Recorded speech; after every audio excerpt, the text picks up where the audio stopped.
and the plagiarism is continuous. The story of Noah and Noah's Ark is taken directly from tradition. The concept of the Great Flood is ubiquitous throughout the ancient world, with over 200 cited claims in different periods and times. However, one need look no further for a pre-Christian source than the Epic of Gilgamesh, written in 2600 BC. This story talks of a great flood commanded by God, an ark with saved animals upon it, and even the release and return of a dove, all held in common with the biblical story, among many other similarities. And then there is the plagiarized story of Moses. Upon Moses' birth, it is said that he was placed in a reed basket and set adrift in a river in order to avoid infanticide. He was later rescued by a daughter of royalty and raised by her as a prince. This baby in a basket story was lifted directly from the myth of Sargon of Akkad of around 2250 BC. Sargon was born, placed in a reed basket in order to avoid infanticide, and set adrift in a river. He was in turn rescued and raised by Aki, a royal midwife. Furthermore, Moses is known as the lawgiver, the giver of the Ten Commandments, the Mosaic Law. However, the idea of a law being passed from God to a prophet up on a mountain is also a very old motif. Moses is just another lawgiver in a long line of lawgivers in mythological history. In India, Manu was the great lawgiver. In Crete, Minos ascended Mount Dicta, where Zeus gave him the sacred laws, while in Egypt there was Meses, who carried stone tablets, and upon them the laws of God were written. Manu, Minos, Meses, Moses. And as far as the Ten Commandments, they are taken outright from spell 125 in the Egyptian Book of the Dead. What the Book of the Dead phrased, "I have not stolen," became "Thou shalt not steal." "I have not killed," became "Thou shalt not kill." "I have not told lies," became "Thou shalt not bear false witness," and so forth. In fact, the Egyptian religion is likely the primary foundational basis for the Judeo-Christian theology. Baptism, afterlife, final judgment, virgin birth, death and resurrection, crucifixion, the Ark of the Covenant, circumcision, saviors, Holy Communion, Great Flood, Easter, Christmas, Passover, and many, many more are all attributes of Egyptian ideas long predating Christianity and Judaism. Justin Martyr, one of the first Christian historians and defenders, wrote, "When we say that he, Jesus Christ, our teacher, was produced without sexual union, was crucified and died and rose again and ascended into heaven, we propound nothing different from what you believe regarding those who you esteem sons of Jupiter." In a different writing, Justin Martyr said, "He was born of a virgin, accept this in common with what you believe of Perseus." It's obvious that Justin and other early Christians knew how similar Christianity was to the pagan religions. However, Justin had a solution. As far as he was concerned, the devil did it. The devil had the foresight to come before Christ and create his characteristics in the pagan world. Fundamentalist Christianity, fascinating. These people actually believe the world is 12,000 years old. Swear to God. I actually asked one of these guys, okay, dinosaur fossils. He says, dinosaur fossils? God put those here to test our faith.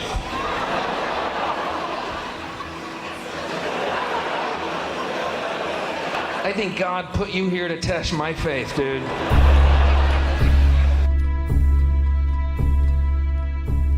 The Bible is nothing more than an astrotheological literary hybrid, just like nearly all religious myths before it.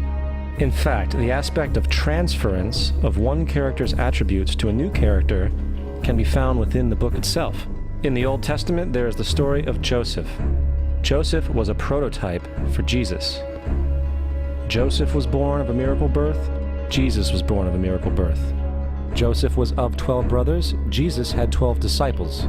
Joseph was sold for 20 pieces of silver. Jesus was sold for 30 pieces of silver. Brother Judah suggests the sale of Joseph. Disciple Judas suggests the sale of Jesus. Joseph began his work at the age of 30. Jesus began his work at the age of 30. The parallels go on and on.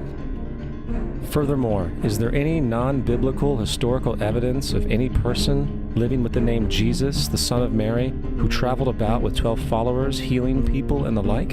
There are numerous historians who lived in and around the Mediterranean either during or soon after the assumed life of Jesus. How many of these historians document this figure? Not one.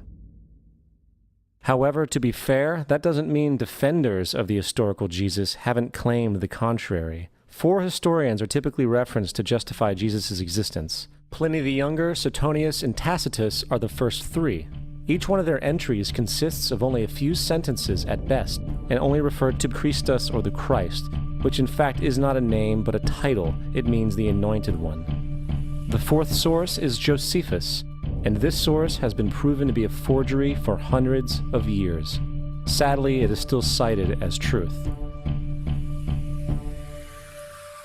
You would think that a guy who rose from the dead and ascended into heaven for all eyes to see and performed the wealth of miracles acclaimed to him would have made it into the historical record.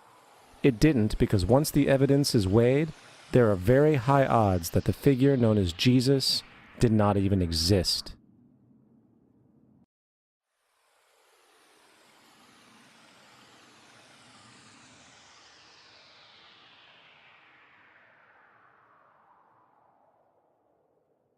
We don't want to be unkind, but we want to be factual. We don't want to cause hurt feelings, but we want to be academically correct in what we understand and know to be true. Christianity just is not based on truth. We find that Christianity was in fact nothing more than a Roman story, developed politically. The reality is, Jesus was the solar deity of the Gnostic Christian sect, and like all other pagan gods, he was a mythical figure. It was the political establishment that sought to historize the Jesus figure for social control. By 325 AD in Rome, Emperor Constantine convened the Council of Nicaea. It was during this meeting that the politically motivated Christian doctrines were established, and thus began a long history of Christian bloodshed and spiritual fraud.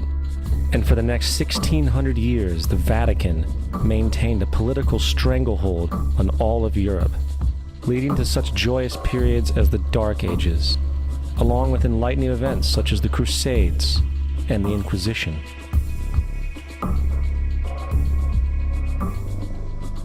Christianity, along with all other theistic belief systems, is the fraud of the age. It serves to detach the species from the natural world, and likewise each other. It supports blind submission to authority. It reduces human responsibility to the effect that God controls everything, and in turn awful crimes can be justified in the name of a divine pursuit. And most importantly, it empowers those who know the truth, but use the myth to manipulate and control societies. The religious myth is the most powerful device ever created and serves as the psychological soil upon which other myths can flourish.